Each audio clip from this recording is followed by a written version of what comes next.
Senate Minority Leader Chuck Schumer refusing to comment on the latest book about former President Biden's 2024 campaign.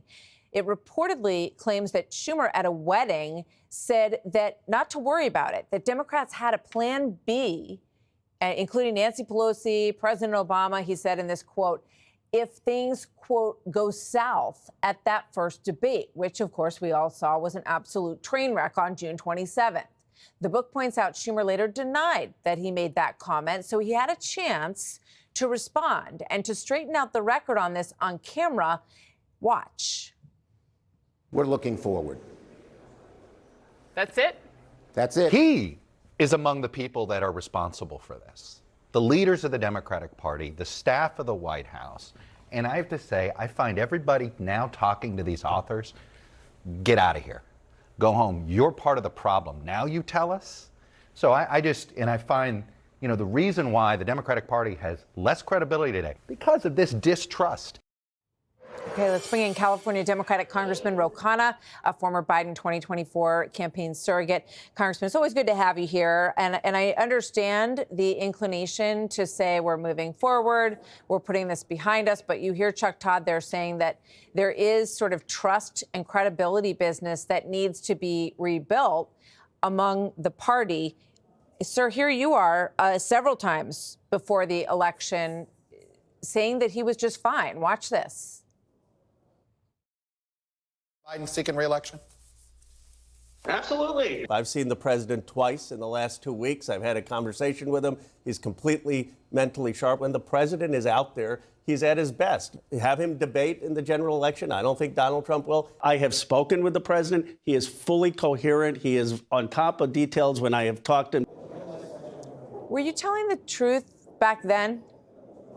I was. I have met him a few times at public events, and he was. But, of course, I didn't have the full picture. I mean, I met him maybe 2 times on rope lines and at public events. And I do think it's important that, given what has come out, that we take accountability. Obviously, he should not have run. We should be clear to say that. Obviously, there should have been an open primary. And I don't think that's very difficult. Democrats should just be straight up that he should not have run. Now that we know all of the facts, there should have been an open primary. I think to move on and move forward, it's important to take accountability and be straightforward with the American people. Do you blame him for this or his family? Like, why wasn't there some sort of intervention when clearly it was obvious that something was very wrong? It didn't just happen once or twice. It happened almost weekly.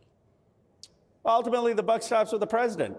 He made an incorrect decision of running, and given all that the reporting that has come out. Now, look, there were those of us, including me, who were surrogates for him, campaigning for him. When we saw him on a rope line, when we had a 2-minute conversation with him at an event. But you saw him on TV. You saw him falling down. You saw him, looking around, trying to figure out where he was supposed to go next.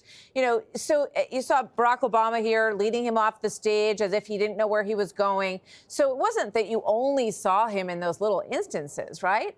Well, I saw him in those instances, and I saw him on television like every other American. But we had the White House saying that he was perfectly in charge, he was capable, and in the brief interactions we had on a rope line, he seemed perfectly fine. But the point is that obviously we now know that there were people who knew about his decline, that he was not in shape to run. And in retrospect, David Axelrod was right to be warning about that. And we should just be honest as a party that we made a mistake. We should have been stronger in calling for him to run. There were a lot of documents signed, a lot of decisions made in Afghanistan, a lot of national security issues at stake during all those times. Well, I think there are 2 different questions. One, whether he should have run. The other, whether he was actually doing the job and capable of doing the job. And I haven't read all the books and everything, but I think the bigger issue is, was he capable of running? I think that is pretty obvious that he should not have made the decision to run.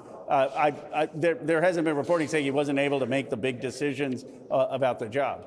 Congressman Ro Khanna, thank you very much. Look forward to having you back soon. A lot going on the Hill. Thank you, sir. Hey, Sean Hannity here. Hey, click here to subscribe to Fox News YouTube page and catch our hottest interviews and most compelling analysis. You will not get it anywhere else.